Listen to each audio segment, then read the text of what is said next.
મેઘ તબાહી મચી ગઈ છે અને ભારે વરસાદ વાદળ ફાટવાના કારણે અનેક જિલ્લાના હાલ જળમગ્ન બની ગયા. સ્થિતિ ખરાબ થતી જઈ રહી છે. ત્યારે જુઓ હિમાચલમાં કેવી રીતે કુદરત મચાવી રહી છે વિનાશ.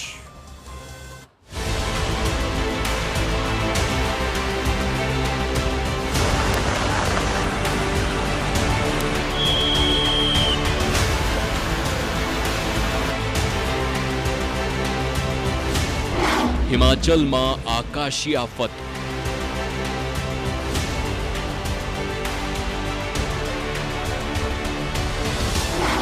પૂર પ્રકોપથી ભારે વિનાશ.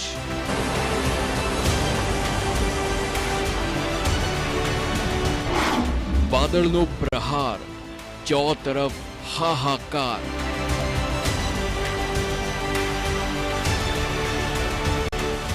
હિમાચલ પ્રદેશમાં હાલ પૂર પ્રલયની સ્થિતિ જોવા મળી રહી છે.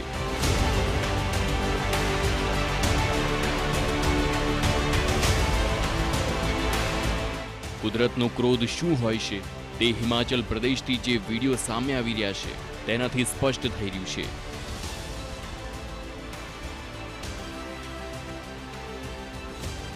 ક્યાંક નદીઓએ રૌદ્ર સ્વરૂપ ધારણ કર્યું છે તો ક્યાંક પહાડ તૂટી રહ્યા છે, ક્યાંક મકાનો તણાઈ રહ્યા છે. ચોમાસાના પ્રારંભે જ ત્રાટકેલી આવી આફતથી હાલ સમગ્ર હિમાચલ પ્રદેશ હચમચી ગયું છે.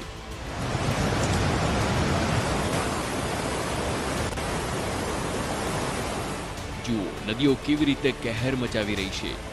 નદીઓમાં ઘોડાપૂર છે. આમ તો આ પાણી જીવન આપે છે, પરંતુ હાલ તો આ પાણી જ જીવ લઈ રહ્યું છે. અત્યાર સુધી હિમાચલમાં 34 કરતા વધુ લોકોના મોત થયા, જ્યારે 1000 લોકો માટે આ પૂરના પાણી મોટી મુશ્કેલી લઈને આવ્યા છે.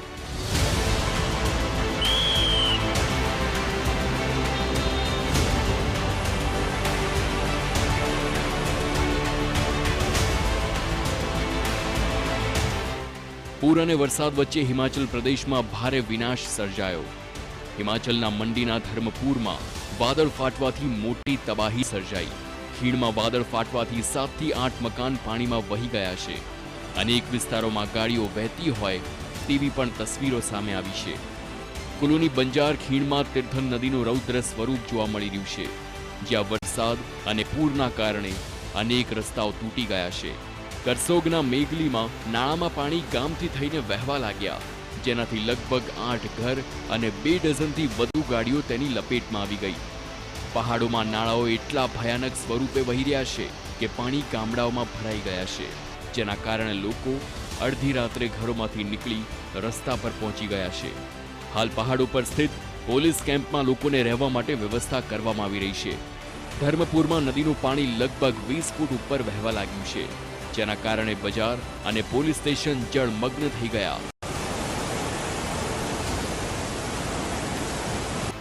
થુનાગમાં મુખ્ય બજારના રસ્તામાં જ નાળું વહેવા લાગ્યું. લોકોના ઘરમાં પાણી ઘૂસી ગયા. અનેક વિસ્તારોમાં ભારે વરસાદ અને ભૂસ્ખલનના કારણે લોકો પોતાની ખાનગી વસ્તુઓનું નુકસાન વેઠવું પડી રહ્યું છે.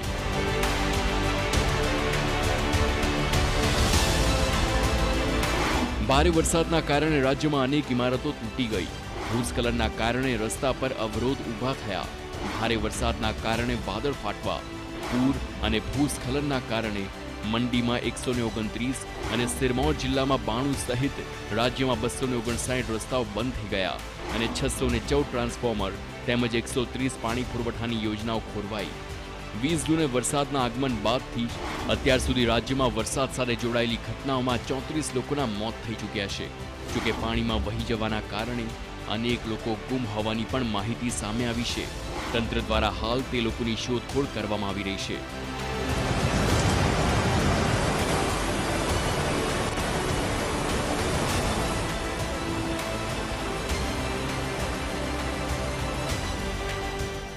હિમાચલ પ્રદેશમાં ચોમાસાનું રૌદ્ર સ્વરૂપ જોવા મળી રહ્યું છે. ભારે વરસાદના કારણે જ્યાં નદી નાળા ઉભરાઈ રહ્યા છે ત્યાં પહાડોમાં તિરાડો અને રસ્તાઓ પર કાટમાળ પડવાથી લોકોને ભારે મુશ્કેલીનો સામનો કરવો પડી રહ્યો છે. હવામાન વિભાગના જણાવ્યા અનુસાર 1 જુલાઈથી 6 જુલાઈ સુધી હિમાચલ પ્રદેશમાં વરસાદની સંભાવના છે. આગામી 24 કલાક માટે હવામાન વિભાગે ભારે વરસાદનું રેડ એલર્ટ જાહેર કર્યું છે. તંત્ર દ્વારા મંડીના સ્થાનિક લોકો અને પ્રવાસીઓને કોઈ પણ જરૂરી કામ વગર ઘરથી બહાર ન નીકળવાની અપીલ કરી છે. તંત્રએ સાવચેતી આપતા કહ્યું, આગામી થોડા દિવસો વરસાદ હજુ પણ વધી શકે છે. એવામાં મુસાફરી કરવાથી બચો અને તંત્ર દ્વારા જાહેર કરવામાં આવેલ એડવાઇઝરીનું પાલન કરો. હિમાચલ પ્રદેશમાં ભારે વરસાદ પડી રહ્યો છે. વરસાદ અને વાદળ ફાટવાના કારણે રાજ્યમાં ઘણી જગ્યાએ વિનાશ સર્જાયો છે. મંડીમાં સૌથી ખરાબ સ્થિતિ જોવા મળી રહી છે. અહીં પણ ભારે વરસાદ અને વાદળ ફાટવાના કારણે વિવિધ ભાગોમાં વિનાશ ચાલુ છે.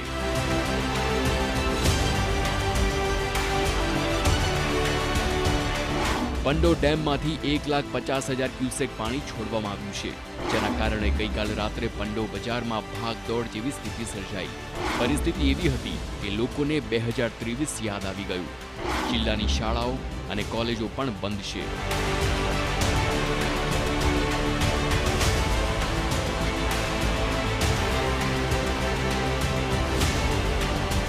પૂરની સ્થિતિના કારણે સ્થાનિકો ત્રાહિમામ પોકારી ગયા. पिछले कल रात से भारी बारिश हो रही थी, तो ये शिमला से 30-35 किलोमीटर आगे है. अभी अब मैं मंडी जा रहा हूँ अपने वहाँ, तो यहाँ सुन्नी से कोई 15-20 किलोमीटर आगे यहाँ पे अभी लैंडस्लाइड हो गया है. यहाँ साथ मेरे भाई जी आए थे, तो ये मेरे से थोड़ा पहले आ गए थे, अब इनसे पीछे आए, तो ये पहले कम आया था, मतलब अभी ज़्यादा आ गया है. रुकना पड़ गया यहाँ पे. 1 घंटे से हम यहाँ रुके हुए हैं लैंडस्लाइड के कारण. आगे भी पता चला कि आगे भी लैंडस्लाइड है, पर 1 घंटे से अभी कोई भी नहीं आया. हम यहीं बरसात में वेट कर रहे हैं और रात से बारिश हो रही है. પાલનપુર, बैजनाथ, સુંદરનગર, મુરારી દેવી, કાંગડા, શિમલા અને તેની આસપાસના વિસ્તારોમાં જુબ્બરહટીમાં ભારે વરસાદ વરસ્યો. રાજ્યના ઘણા ભાગોમાં મધ્યમથી ભારે વરસાદ પડ્યો. મંડીમાં સૌથી વધુ વરસાદ નોંધાયો.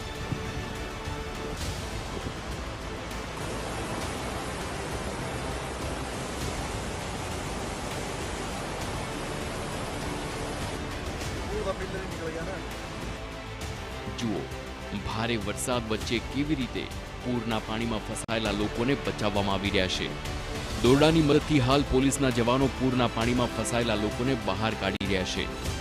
હજુ પણ આગામી 5 જુલાઈ સુધી હિમાચલ પ્રદેશમાં ભારે વરસાદની આગાહી છે. ત્યારે કુદરતના પ્રચંડ પ્રહારથી હજુ હિમાચલના લોકોને રાહત મળવાની કોઈ શક્યતા નથી. Bureau report, TV9.